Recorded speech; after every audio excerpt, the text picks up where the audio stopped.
What I love but also find unsettling in a positive way about Higurashi is the setting of a small town, or village in this case. And this seems to be a somewhat recurring setting in horror stories, especially in Japanese ones.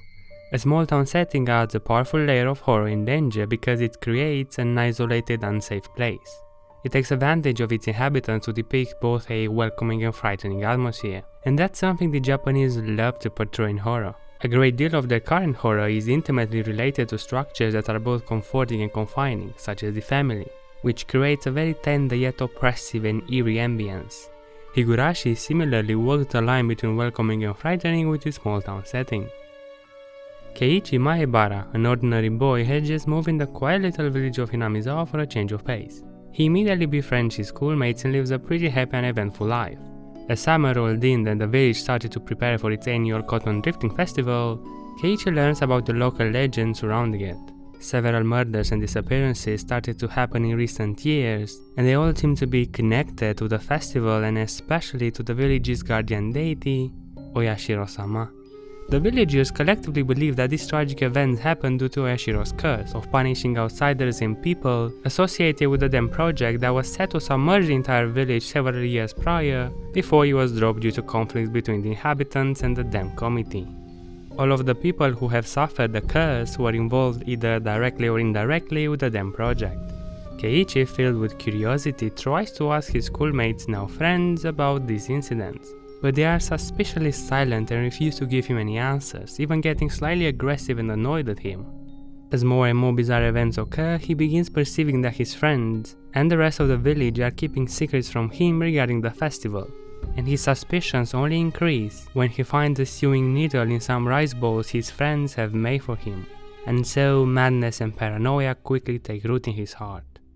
The brilliance of this setting starts with the inhabitants of the village. As a new person moving in the village, Keiichi, even though accepted and liked, inevitably gets perceived as an outsider to the locals, which puts us, the viewers, in the same position as Keiichi as he is the first POV we experience. We get introduced to each aspect of the village just as he does, and so we're able to connect and draw parallels with him. The village of Hinamizawa is depicted as welcoming, cozy and warm, while simultaneously tending to be frightful, distasteful and oppressive. The villagers are nice and friendly, while also emanating an eerie aura that only sparks paranoia.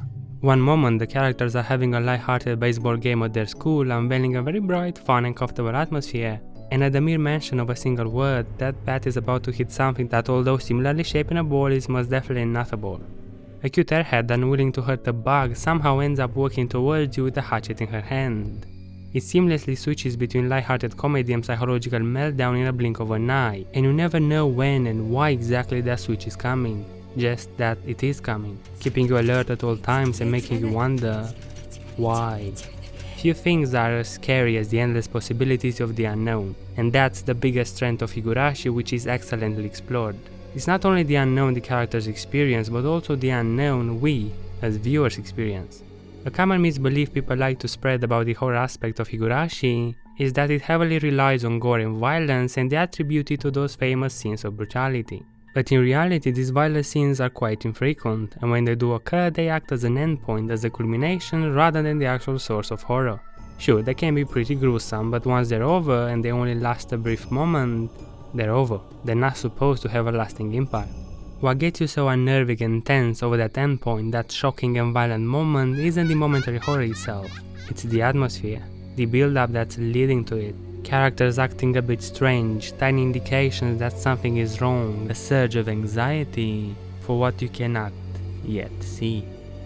For that reason, it leaves you thinking about the story long after the arc has ended. In Higurashi's approach to horror, fear manifests as a constant sense of dread that builds to a climax throughout the course of an arc. Whether it chooses to show you the resolution then and there, it's a different thing. It gradually constructs an uneasy atmosphere to slowly get inside your head, and when it gets to you, and trust me it will, it lingers for more than you'd wish to. Since Higurashi is structured in several distinct arcs, some which may seem to restart the story altogether, swapping the character's perspective every now and then, each one reveals a few more clues, leaves a few more tracks, and lets you construct a new theory that may answer these looming questions, only to find it shattered by another totally unexpected event in the very same arc. And while every bloody event may seem random at first, Every detail is meticulous, and you'll soon realize that you're able to fill in the blanks as you gain more knowledge of the mystery. One of the central mysteries and horrors of Higurashi is the Curse of Oil Shirishama, an unknown entity in itself, and how it ties into the curious murder incidents that occur every year around the festival. The curse is something that unsettles the majority of the characters, and they all believe that they have been cursed by Oil Shirishama at various times throughout the story. Curses are far from being uncommon in Japanese horror, with the yurei, known as the vengeful spirit, remaining an exceedingly popular and vital component of their horror cinema, being deeply rooted in the folk tales from their culture. These folk tales originate through the Shinto belief system that is native to Japan, and I'll talk more about that in a bit. Japanese horror commonly explores themes of confinement, while also juxtaposing that against the familiar.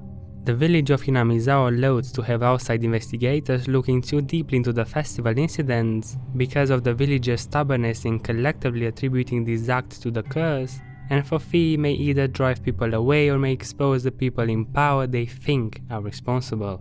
A sense of uncertainty and forcing people to conform are emphasized with how the village treats the concept of outsiders meddling in their affairs. In one arc, mild spoilers here, Keiichi has to stridently oppose the school and municipal system in order to try to protect Satoko from her abusive uncle. He's continually told that he's being too much of a nuisance and that he should mind his own business. However, the solutions to problems in Higurashi often emphasize the need to rely on others, and the power that comes from group action, highlighting the power of acceptance, sometimes to a radical degree. For example, through persistence and hard work, Keiichi is finally able to rally the village to his cause and are able to help Satoko escape from her uncle. Even though all of the characters of Higurashi have dark histories in one way or another, they are able to stand up for one another and defeat seemingly impossible odds because they have acceptance for each other. Such a scenario emphasizes the potential inherent in the traditional rural village that can occur when everyone is able to strive towards a common good. Even when Keiichi, seemingly an outsider for the villagers, is in need of help, such as in this scene where he accidentally trips over a few motorcycles belonging to some urban thugs, the villagers are quick to protect Keiichi when the thugs threaten to punish him. However, at other parts in Higurashi, the power of village is suspect when Keiichi is trying to solve the mysterious deaths, and he perceives himself as an outsider and that everyone wants to silence him. The life of the village of Hinamizawa centers on a festival that celebrates the local guardian deity. Even the people in the village who are not active worshippers of Oil Shirishama in their daily lives are shown according respect to such beliefs. The power and persistence of the local religion is part of the primary source of antagonistic horror. Oil Shirishama, for the most part, is discussed as something to be both respected and feared as a matter of precautionary common sense. However, the characters who want to strengthen the widespread popular worship of Oil Shirishama as a major deity are often depicted as antagonists, and this is because neither of the main two religions present in Japan, Shinto and Buddhism, require strict membership. Japanese people tend to practice both, while the religious rituals are performed because they are traditional, not because they imply some strong religious alignment.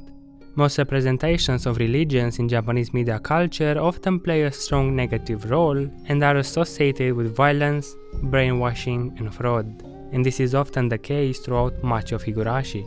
Additionally, Japanese horror usually poses more questions than it answers. Why is Sadako from the Ring so powerful? Why does she need to use a videotape to return from the grave? What is her long-term goal? How does the curse in the garage work? Generally, the Japanese horror leaves a lot unexplained, but it does so for a reason. J-horror operates on a much more dreamlike level because to them, horror is about not being in control. This comfortability with leaving some things unexplained may relate to Japan's religious flexibility. Reconciling both Shinto and Buddhism within the culture requires the Japanese to accept a level of ambiguity about how the universe works. This is opposed to the classic Christian perspective, which tends to break the world down into good and evil. This idea that the rules of the universe are beyond the scope of human understanding also allows horror writers more leeway in creating their stories because the target audience has less of an expectation that all will make sense with time. This leads to more powerful horror stories as much is left to the viewer's imagination.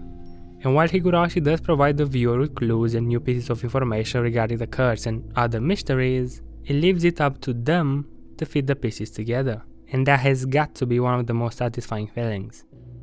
Higurashi is by far my favorite horror anime and one of my favorite horrors in all media. The characters, pacing, story, voice acting and pretty much everything about it was terrifying and amazing. It kept me intrigued and at the edge of my seat from start to finish, and it's one of the few rare exceptions that leaves a lasting impact way after it ends.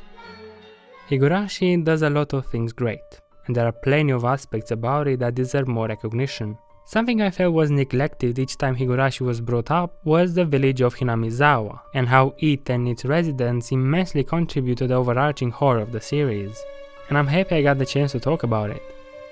I hope you guys enjoyed the video, and if you've never watched Higurashi, maybe you'll consider giving it a try. It's definitely a horror masterpiece.